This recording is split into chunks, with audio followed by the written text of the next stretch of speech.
I went about 2 miles away and I decided, you know what, I got to stay on people's couches. I have to eat with them, and I really got to know what it's like, because they're not telling journalists the story. They're not going to talk to the cops. They're not going to talk to anybody.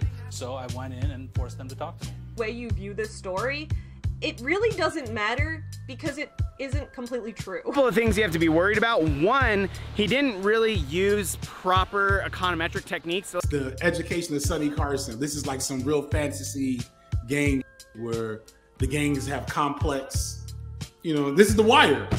Yeah. It always starts with something true, something confirmed. What are the options when you got an inferior product in an aggressive marketplace? Well, if you have a large share of the market, you buy up the competition. So, fan fictions have been around on the internet for about as long as blogs have existed. Whatever niche it is probably a fan fiction. Did your favorite show get canceled or something before the stories can wrap up? It'll be a fan fiction for it. You want a story where Steven Universe and SpongeBob enter a dance contest? It's probably a fan fiction for it. Even if you like me and don't visit subreddits or websites dedicated to fanfics, you still read some. Yeah, I'm sorry to burst you guys' bubble, but all those posts from Reddit / Am I the Asshole? Those are just made up fan fictions for adults. But what if you a nerd, but not like a nerd? You don't read cartoon and anime fan fiction. You watch shows like The Wire with all your liberal college friends, and you always felt like we should have got more from Stringer Bell. Also, you wanted to know about Stringer's life before The Wire, and that's where today's story takes us. This video was only supposed to be about one chapter out of an almost 20-year-old book, but it ended up evolving into God knows however long this video ends up being. The more I researched, the more I uncovered about the authors and the main person we're going to be putting up on the Summer Jam screen, just the wilder it got. Now, believe this or not, because I'm still surprised.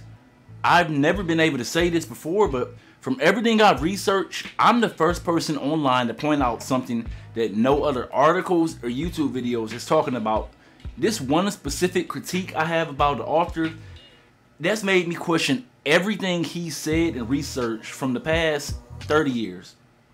By the way, I'm John Lewis, and this is the story of the best-selling author who's been lying for 30 years. Now, I'm not going to bury the lead. Today we are talking about a guy named Sudhir Vankish. He's a sociologist, and his best-selling book, Days a Gang Leader, which I can best describe as, what if a super fan of The Wire wrote a fan fiction book and sold it as non-fiction, semi-biographical?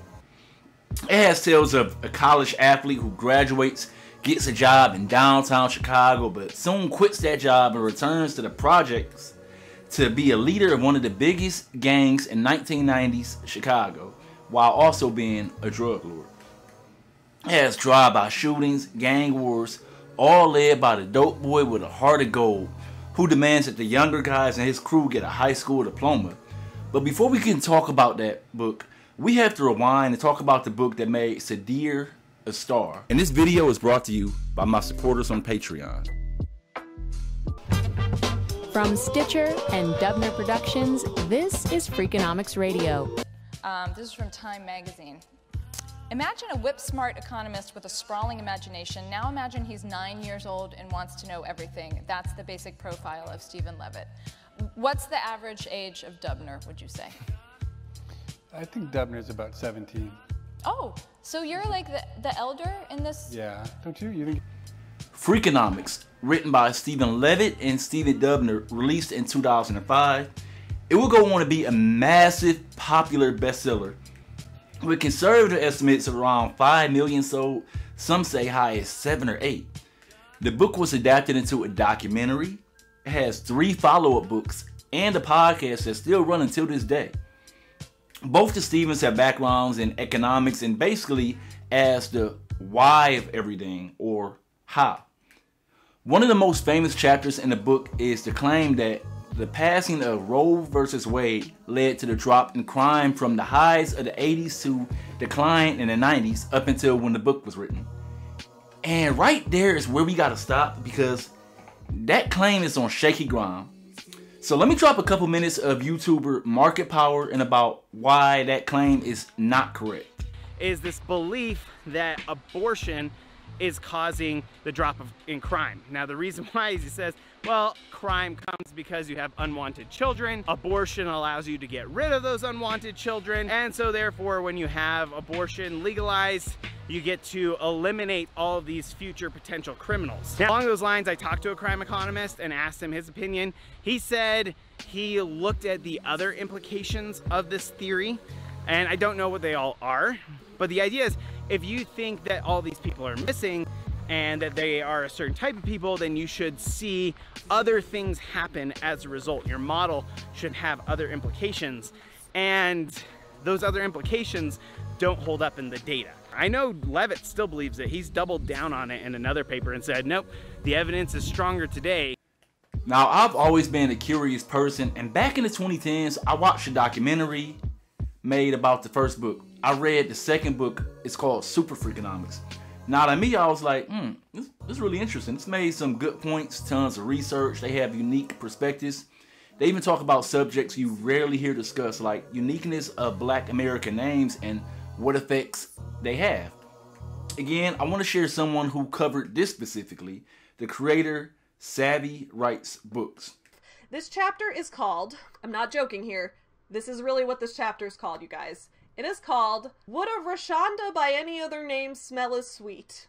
Thanks, Steve Squared. This chapter analyzes the most common names that white parents give their children, often names that come from European versions of the Bible, names like Michael, John, etc., versus the names that Black parents are more likely to give their children, names like Imani or Deshaun, which are almost never seen in white children.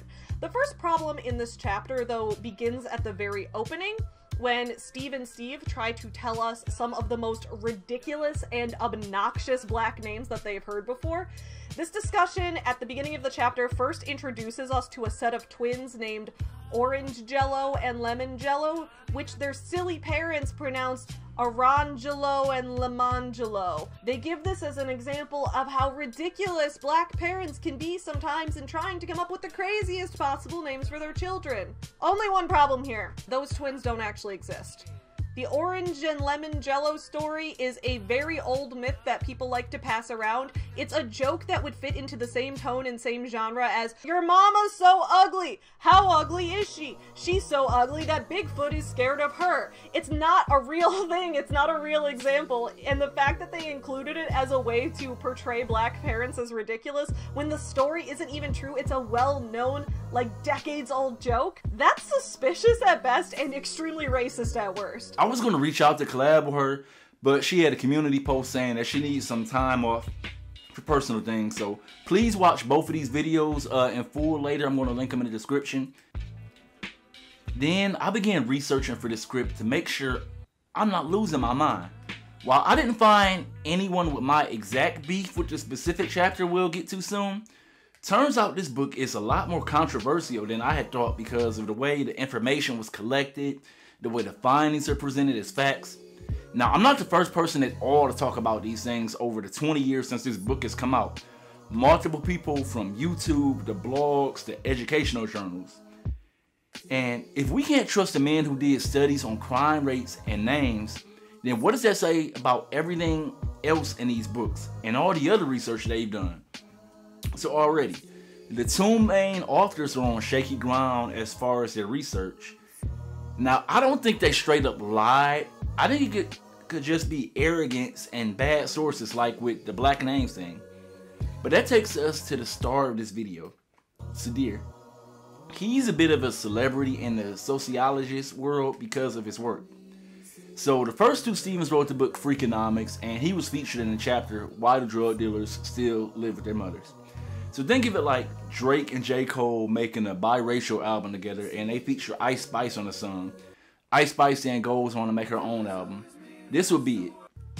Much like the book he was featured in, this book has skeptics scratching their heads, to say the least. I'll have all the sources linked in the below description of this video, but most famously, a 2012 New York Times article that uncovered more about Sudhir. Like I said, the more I researched, the more suspicious this guy became. So as I worked on this video, I reached out to Sudhir through email, and I never heard back. So I reached out to my OG fellow YouTuber, FD Signifier, who also majored in sociology, with all my receipts and list of questions to make sure I wasn't tripping. And I'm not the only one. I had to make sure I'm not being paranoid. No, you're not being paranoid. So, you know, I got my master's in sociology. And dude, one is a sociologist, or he used to be.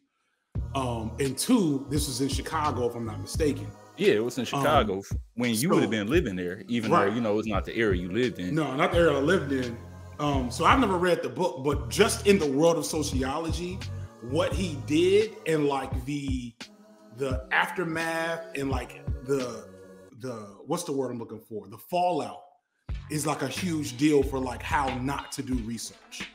And so he was like, he had his little moment where he was like a big deal, and he had done this really awesome ethnographic research for Chicago gangs and all this gang member for a day. He was accepted and he had street cred and shit like that. Right. And when people went into his stuff, one, it was mostly a lot of it was bullshit. I don't know what was and wasn't, because I never read it. But he was bullshitting on his actual like what he did.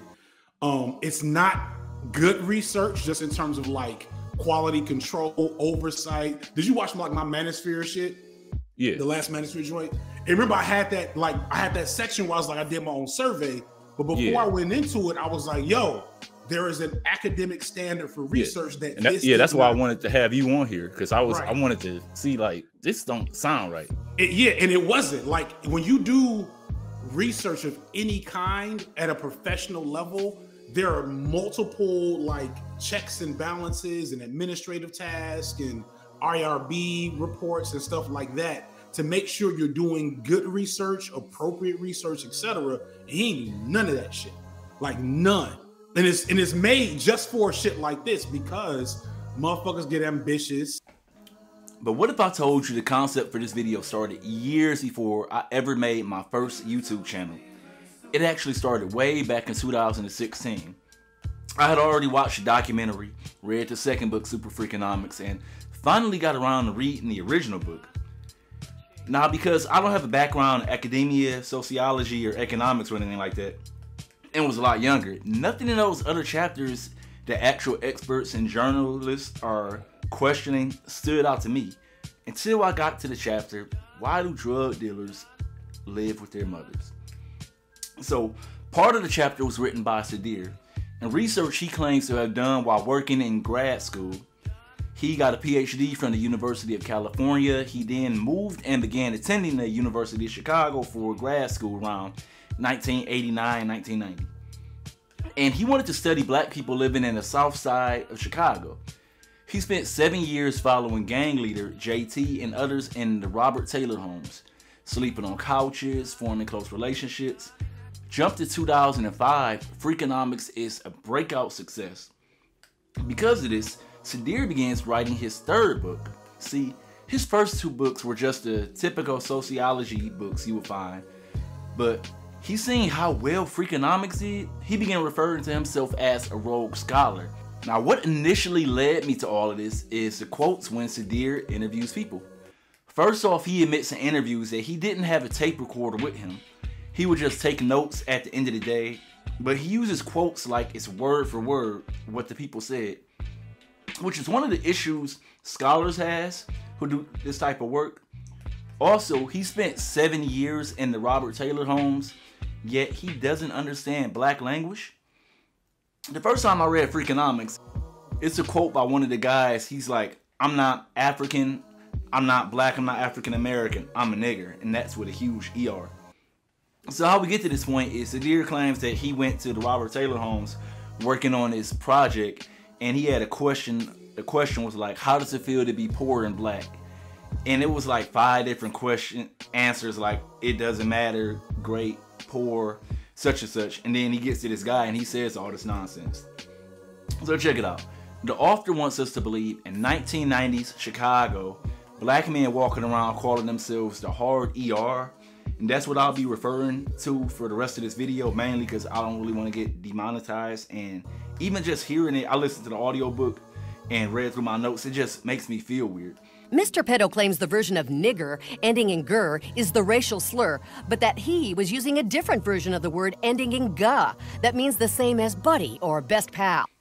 So remember, I said the concept for this video started way back in 2016, before I had any desire of becoming a video essayist or anything. But that stuck out from the original book so much, I knew I had to figure out what the hell was going on. So I emailed Stephen Levitt, one of the authors of Freakonomics, who approved this chapter. I won't share the exact email despite it being 8 years old. It just seems like the professional thing to do. But Stephen Levitt did respond. I basically asked him like, hey, I'm a black guy, and for a book with so much research, it's weird that this guy misquoted these people in the projects. And his answer was basically, he also had a similar question for Sadir, and Sadir responded to him, but he couldn't find any evidence of that email or response. But Sadir claims they used the hard ER and not the word nigga like we hear in every rap song and movie. And Sadir claims that they used it as a term of endearment. TJ didn't use it often. He didn't use it often. Keep that in mind as we go through this video.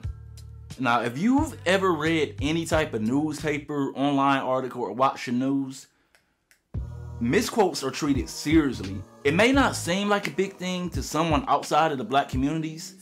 All you guys might hear is the N-word. But I'm gonna tell you all right now, if you were a reporter that interviewed me and you made this mistake, I'll be having FedEx overnight deliver my foot up your ass. Now, with what we know about the author being deceived by false story of black names making it into the book and this Indian guy who doesn't know black culture very well, we either have to believe the author's words or me and any other black people who's never known a single black person to casually use hard ER in conversation. Now, non-black people that don't understand the difference, I'm gonna need you to mind your business in the comments. Okay, but to play devil's advocate, let's say you like, well, it's not that serious.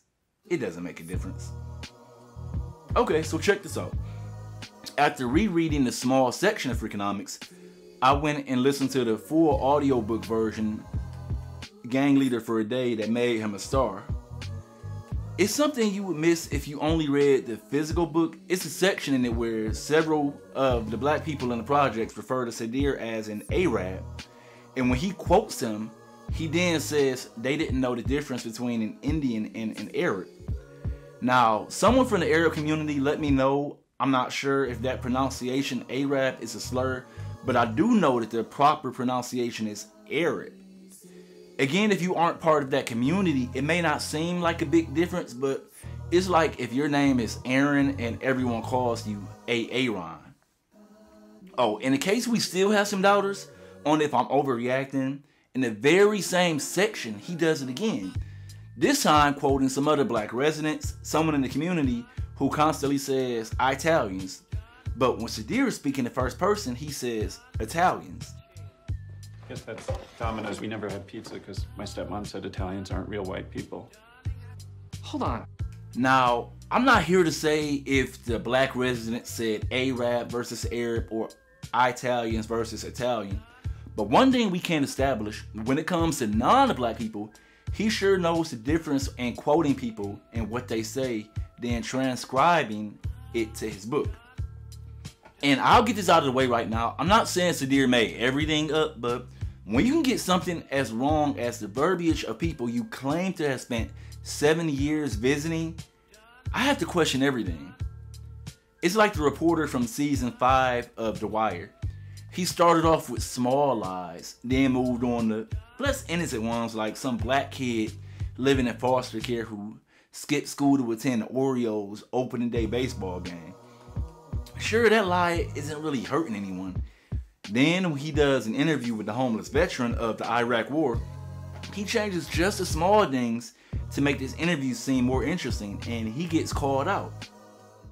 You ever notice that the guys who do that, the Blairs, the Glasses, the Kellys, they always start with something small. You know, just a little quote that they clean up, and then it's a whole anecdote.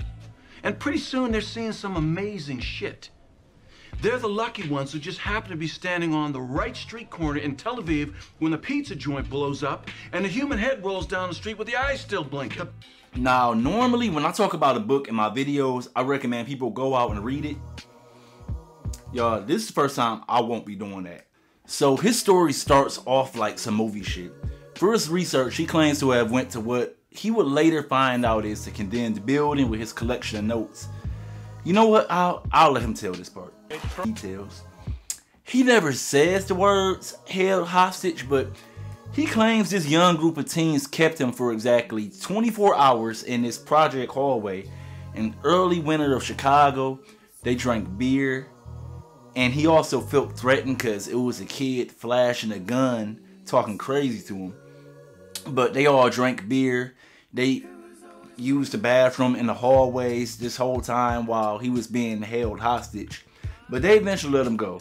There's no mention about anyone looking for him in 1990, Southside Chicago. This guy who describes himself as a deadhead with hair down to his ass, and a deadhead is a super fan of the Grateful Dead, for y'all that don't know. He's from the suburbs of Southern California. He wanders into an unknown project building. Now, what do you think the odds are he did this without telling someone from his grad school? And I'm saying, okay, let me know when you make it home. They never heard from him that night, and what, they just didn't call the police? And then we have JT, the lovable gangster. So the main character in this book is a guy named JT, a drug dealer and leader of a gang called the Black Kings. You know, the Black Kings out in Chicago, out of the Robert Taylor homes. Black Kings. That's what he called. He claimed maybe he had to change it for some reason. He had to change the name. I've heard the Gangster Disciples. It's the GDs, it's the Black Stones. Yeah. The Four Color Hustlers, the Latin Kings. You know what I'm saying? It always be some old gangs like up in the, you know, and some new little young nigga gangs. I ain't never heard of the Black Kings. He claimed they was a fraction of the Black Disciples. I can't remember, but he also said he changed stuff. He says JT went to a college on a sports scholarship and is a business major who, after graduating, got a nice paying job in Chicago's downtown area, but soon quit because he was the only black person, at which point he goes back to the projects and uses his business education to make his crew one of the highest earning of the many fractions of this Chicago gang. It's so much bullshit in that we got to break it down piece by piece. First off, it sounds like this nigga interviewed the fictional character Stringer Bell from The Wire. Demand is said to be elastic, but some products are inelastic, meaning a change in price does not affect demand. Some key factors that affect the elasticity of demand are what? Mr. Bell? Desire, consumer need. Right, specifically the ability of a consumer to deliver. He describes JT as tall, handsome man in his late 20s who uses his college education to make the gang more successful financially. That includes avoiding gang wars if possible because it's bad for business. Now let's start with JT being a gang leader and in charge of the distribution of crack cocaine for this fraction. So you telling me JT, a guy who was away at college for at least 4 years, then working a corporate job for a few months, is now a leader of a gang? So what happened to the other guys who was putting in work while he was off at school? Speaking of school, we all know someone who has played varsity sports in high school and won't shut up about it. And now add that this guy went to college on an athletic scholarship, and through the many conversations he has with Sadir, it never comes up in his book. Dudes that play ball in college, even if it's just Division II, make it their entire personality. But maybe I'm wrong. Maybe he found the one business major college grad who worked a corporate job, then became a successful gang leader, and just never talks about his sports past. Not only that, JT demands all the younger members of the organization attend school and get a high school diploma. Y'all see what I'm saying? This shit sounds too much like a movie character. Like, hey, 16-year-old that can be running for us and get less charges if you're arrested. Go to school for 8 hours a day. We'll figure out something to do while you're gone. He paints JT as a calm boss who only gets violent when necessary, like it's someone working in his territory without paying the tax. See, JT has a hand in everything from the shade tree mechanics to extorting liquor stores for protection money. JT also allegedly gives this guy all kinds of details, like the breakdown of how much he makes a month, including his wholesale price of drugs, the payout to lower dealers, a 20% monthly kick-up to the board of directors made up of around a dozen dealers that JT aspires to be promoted to, so that he can make even better money, which would be around like $500,000 a year. And according to the records that he claims JT gave him, by year 3 or 4 that he's been following him, JT was profiting around $100,000 a year. And we know all of this because JT came up with the idea of bookkeeping for his crew. Sadir describes JT as street business genius and the drug operation a lot like McDonald's franchises, which is somewhat true, but it's written in the book like this is some groundbreaking news. Like, oh yeah, these project niggas, they keep track of how much money and profit is made each month. JT also covers the salary for fallen workers in his crew that died in battle or sent to prison, paying their families a lump sum of 1 to 3 years' wages that they would have made. Which might have some truth to it. Like, I could see them doing that in rare cases for, you know, who was a high earner, but it's so many fishy things in this book, it's hard for me to believe that JT is just paying out cash for all these guys. At one point, it's a teacher strike, so JT puts together some makeshift classroom and the projects so the kids can stay out of trouble during hours they would have been at school. And of course, Sadir is the teacher for a while. Like, bro was really trying to get a movie or something. No, I'm not hating. This entire book is just wow. Multiple sources, including Deadline in 2017, reported Ben Watkins and Ed Burns, who you may know as one of the co-creators of The Wire, was going to develop this book into a show for AMC. Now, I can't find any information on why the show was never released. Could it be it fell apart when they tried to confirm some facts? Or maybe the show just landed in development hell like other shows do. But back to JT. So, Sadir follows this guy for 7 years. In year 6, JT is finally promoted to the board of directors, which means that 20% he was kicking up before and all other fractions is now split between him and the other members. Again, as a work of fiction, it's an interesting read, but when you're supposed to take everything at face value, besides the names change, it's like the author is calling you stupid. But once JT is promoted, of course Sadir is allowed to tag along. I forget the exact number, but this high level of drug dealers allows an outsider who they think is writing a book on an active gang member life to meetings and cookouts and separate occasions. Like, they let him come to all of that stuff. Motherfucker, what is that? The Robert Rules say we gotta have minutes for a meeting, right? These the minutes. Nigga, is you taking notes on a criminal fucking conspiracy? What the fuck is you thinking, man?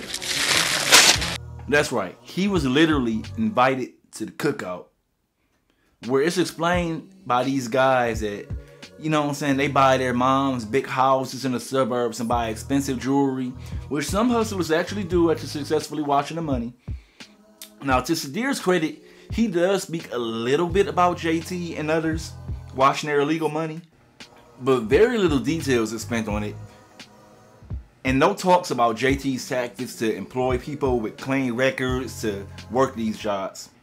JT, the lovable gangster, he would also organize midnight basketball tournaments for the neighborhood gangs. He also assigned different crews to do menial things like clean up the lobbies and other areas they may have messed up after having a party. You know, to try and stay on some of the tenants' good side. And some of you who know history pretty well, like, wait, didn't the 94 crime bill take effect during this time, allowing 5 grams of crack to be treated as 500 grams of soft powder and get them serious prison time? I had the same question. It's not a single line in this book about them having to adjust because police start arresting more sellers and, you know, they get more time. None of that in this book. It's highly likely some of this stuff actually happened, considering Sadir made JT believe that he was doing years of research for a book on him. But let's talk about Sadir for a minute. Don't worry, we'll come back to JT's story, and I'll tell you how it ends. Sadir, the man who betrayed an entire community. I met this really charismatic street gang leader named JT, an African American, who in the early part of the 1980s had decided to, he had a job in corporate America downtown. He was from a low-income neighborhood in the housing developments. He got a college degree, and when he told me that when I was in the stairwell, I was stunned. Last thing I expected. I don't even think it was a choice on one of the questionnaires. Last thing I expected was that he would tell me he had a college degree, and we developed this sort of, I don't know what you want to call it. Maybe it's a friendship, maybe it's a camaraderie, maybe it's mutual curiosity. But he told me he came back to his neighborhood to run the street gang because he didn't think an African American could make it in corporate America. So Sadir likes to paint himself as this naive college nerd to get what he wants. He interviewed more than just JT. He led JT to believe he was writing a book about his life, so that's why I'm sure it's nuggets of truth in everything he does. But he was also played by JT, or maybe he just did his bidding to try and feel like he's in JT crew. So throughout the book we found out, besides selling dope, JT brings in money by taxing anyone with the hustle and the projects. If you're running a car wash, fixing cars, pimping, all that. So Sadir also meets a woman named Miss Bailey, who was like the mayor of the projects. If your heater goes out, you go to Miss Bailey. She gets it fixed. If you need help feeding your kids, you went to Miss Bailey. But she also wasn't an angel. And it's claims that she extorted sex from some of the women's boyfriends, even though in the book she's described as a heavyset woman in her mid-50s, and these were oftentimes early 20s gang members or civilians, not even in the gang. But she had the power to get people evicted, or say your refrigerator went out, she could get you a replacement, so it was a huge power balance. So through the years, Sadir, Miss Bailey, and JT are like the three musketeers. And Sadir gets a bright idea. Hey, I want to learn about everyone else in this project building. So what does he do? He go around interviewing people, learning their hustles. Some women had makeshift daycare services. Some did hair out of their apartments. Some ran candy stores. Some used their cars as taxis for others without cars in the projects. Some worked as handyman. You know, the side hustles varied. Sadir take note of this and he shows it to JT, the one and only time he shared any of his notes. He made that clear because during all of these other times of the years, he never showed him his notes. They kind of just, you know, didn't ask. And like clockwork, next time Sadir shows up, people are pissed. No one wants to talk to him. He finds out that JT used that info and JT and Miss Bailey started taxing everyone. Sadir tries to play it off like, oh, I didn't know what was going on. I just thought JT would, you know, find it interesting because he likes numbers. I didn't think he would tax everyone. Another time, he meets a guy in charge of bookkeeping for JT. His name is Booty. And Booty just so happens to give Sadir a notebook with 4 years of records breaking down every dollar that's made, how much is paid out. And it's this information that was used in the best-selling book, Freakonomics. The book that's basically like a prequel to this. And just like a shitty Hollywood movie, Booty was killed just a couple weeks after giving his note over to Sadir. You know, that's some really great timing. So through the book, Sadir paints himself as different from other sociologists. He's the bad boy that hangs with gang members and interviews drug dealers. He's not walking around in a wool jacket at country clubs. And the others at his grad school began to distance themselves from him. Despite this, he becomes good friends with Stephen Levitt, a guy who I can only describe as the type of person who probably rides an electric unicycle to go do goat yoga type of white. And I'm sure you're wondering where the title of the book, Gang Leader for a Day, comes from. Well, Sadir and JT had a bit of a disagreement when Sadir says JT's job doesn't seem difficult. All he does is collect money and tell people what to do. He decides to let Sadir be in charge for a day, or gang leader for a day.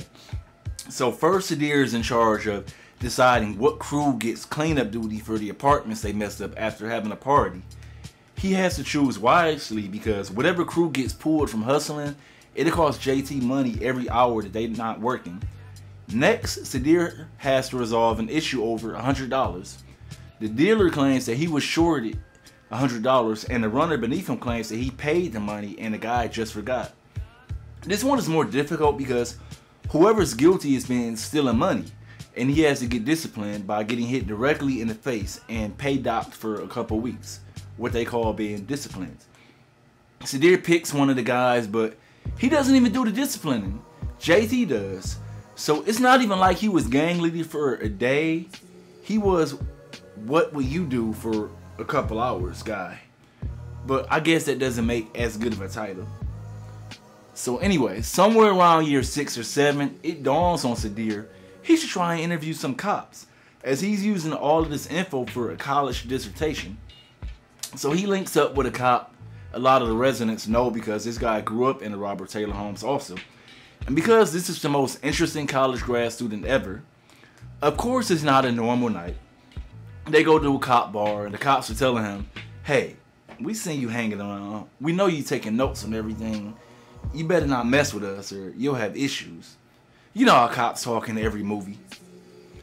Hey, I'm not saying it didn't happen because this is the Chicago Police Department. But this one cop is just staring him down the whole time. And Sudhir realizes, hey, he recognized this cop. So flashback. So one of the many Black King parties JT invited Sudhir to gets robbed. Three guys come in, they make everyone empty their pockets, they taking their money, their jewelry, all that. And JT explains like, yeah, when we have parties every so often, police come in and rob us. You know, they pull out guns and all of that. So the next day, while still shadowing that one cop, Sudhir's like, hey, I'm pretty sure that cop committed an armed robbery at a party I was at when he was off duty. And the cop he's shadowing is like, oh, yeah, some of them do that. They jealous of the hustlers because they make more money than cops. While they're doing all of this, Sudhir is also getting a tour of the police station, and he sees a flyer for the next neighborhood Black King party being thrown. And it has 3 officers' names like it's a sign up for kickball. Sudhir concludes that those are the 3 cops who got dibs on robbing the next party. And if you think it ends there, then boy, have you not been following along. A couple nights later, Sudhir's car is broken into. No windows or anything are broken. They popped the lock and they only went through his briefcase he had. The good thing Sudhir happened to have his notebooks on him because that's what they were looking for. He later confirms that it was the cop mean mugging him at the bar because Sudhir finds out someone in the projects tipped the cops off in exchange for a favor later in the future. This all sounds like a fan fiction to y'all, right? So as this time is wrapping up, like I said, JT is invited to the board of directors like he's always wanted for years. But it's been rumors that the feds are investigating because this is one of the biggest crews in Chicago and they're making a lot of money. Guys are getting paranoid who's snitching, who will make a deal to get lesser time. At some point, Sudhir talks to a lawyer and realizes because he's been keeping notes, he could be subpoenaed and forced to testify. So he tells this info to Miss Bailey and JT who are like, yeah, that's how the feds do. But he tells them, oh, well, I'll just refuse to talk. And they explain, well, you'll be held in contempt of court. And he just passively says, well, I was only an observer and I didn't take any part in anything, so I just won't tell them anything. Except in one chapter where Sudhir just so happened to be on location when a woman was assaulted badly. So some of the local squatters, yeah, it's like this traveling rove of squatters that live in some of the apartments. Sometimes they rent out like a couch and something. Don't read the book, it's not worth it. Anyway, so the squatters created a militia group and they jumped the guy who did it. Only thing is, this guy was huge, so he gets one of the squatters in a chokehold. Sudhir intervenes with a couple kicks to the rib to loosen his grip. Y'all, it's all kinds of stories of him being around for major events.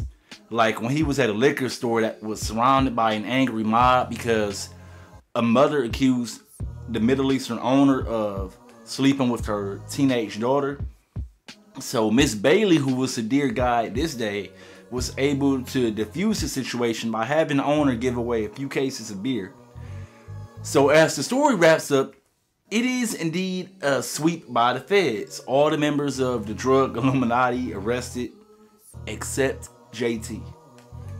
They don't really explain, but his name isn't mentioned in any paperwork. He decides to lead a dope game, and this is around 96, 97. He goes and get a legal job working in a laundromat. Anyway, JT and Sudhir meet again in 1998.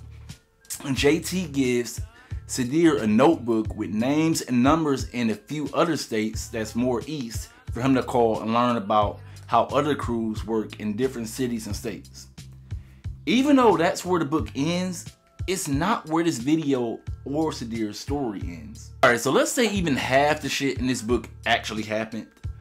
One thing for sure, Sudhir spent 7 years gaining the trust of poor black people in the projects, eating with them, learning about the black market and bartering they do to survive. You know, making them feel that he was writing a story on them, or JT specifically. So I was dumbfounded when I began researching for this video, and it turns out Sudhir later went to work for the FBI as a consultant. We don't know what dates, but the New York Times uncovered this in that 2012 article I mentioned earlier, which again will be linked below. In what circumstance is that okay? You drank and partied with men who were more likely than not still in federal prison. You claim this JT guy made it to the inner circle and walked away with no charges. What are the odds he didn't snitch? Are we to believe Sudhir got a job with the FBI without giving up all his notes and information that didn't make it into this best-selling New York Times book? But it's not just me. Let's see what Sudhir colleagues think of him. I think I'll call this section Sudhir versus everybody. So majority of this will be coming from a New York Times article and also some educational journals that wrote about this book. I'll be linking everything below.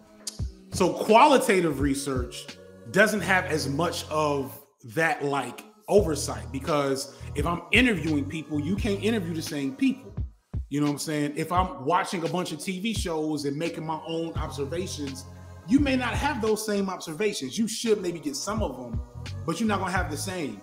And so because of that, qualitative research is more about building theory and like framing up theories, and then you take those theories and you use those to build quantitative research, at least in the social sciences. And this is just like, this is very high level shit, whatever. Like, I'm not giving you all the details. But the key thing, one of the key things though, is that if you're doing qualitative research, the gap between like really researching and studying and interviewing and observing whatever and making shit up is really, it's a thin line. Oh, no, actually it's a thick line. And so what they do is they teach you how to do that. So like I had assignments where I had to go to an event, like a sporting event or like sit outside in a social area, and I had to take as detailed notes as I could for like an hour, right? And then I had to transcribe those notes, and then I had to translate those notes into like theoretical frameworks. And that was like, that's real qualitative research. This dude saying that he talked to the dude today, then went home and wrote about the conversation he had, right. That is a diary. A big thing that the experts that have beef with this book talk about is the unethical way he gets all of this information. When doing research like this, it's something called informed consent to let participants know the actual purpose.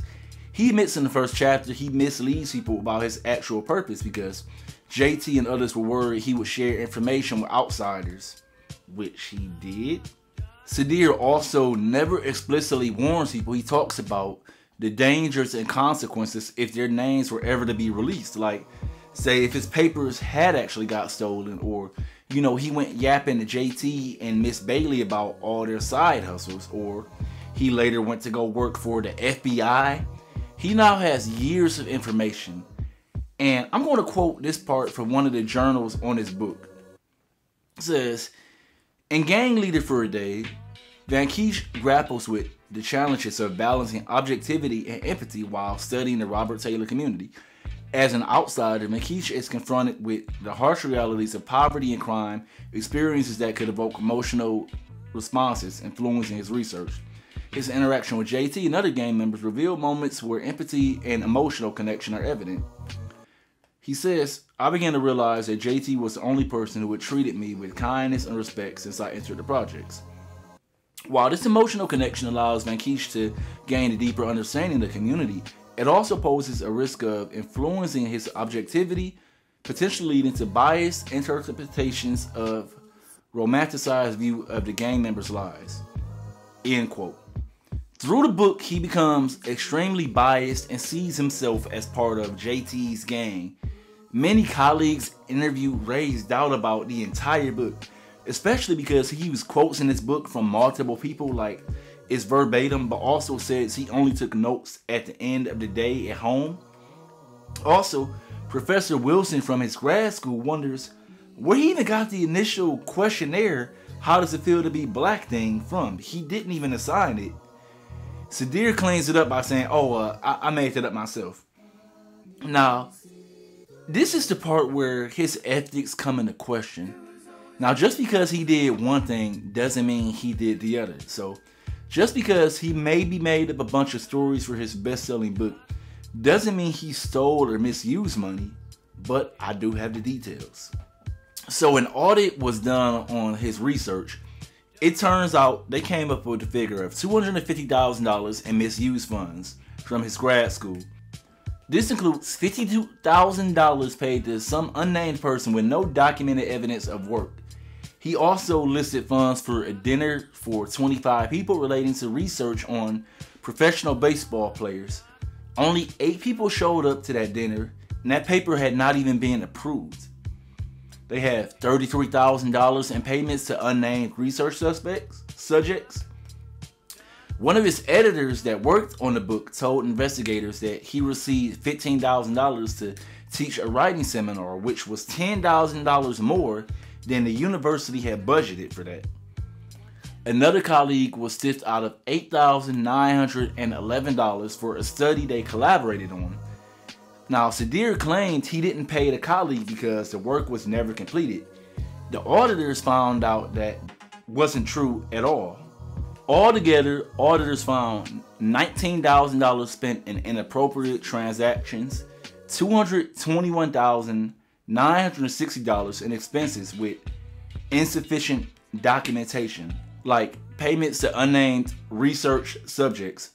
But here's the thing, Sadir did agree to pay back a whopping $30,000. Oh, I'm sorry, I misread that.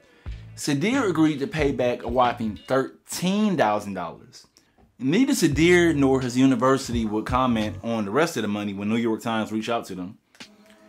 But hey, maybe we're all wrong. Maybe he leads the most interesting life ever and followed that up with a job for the feds, and $250,000 just slipped through the cracks.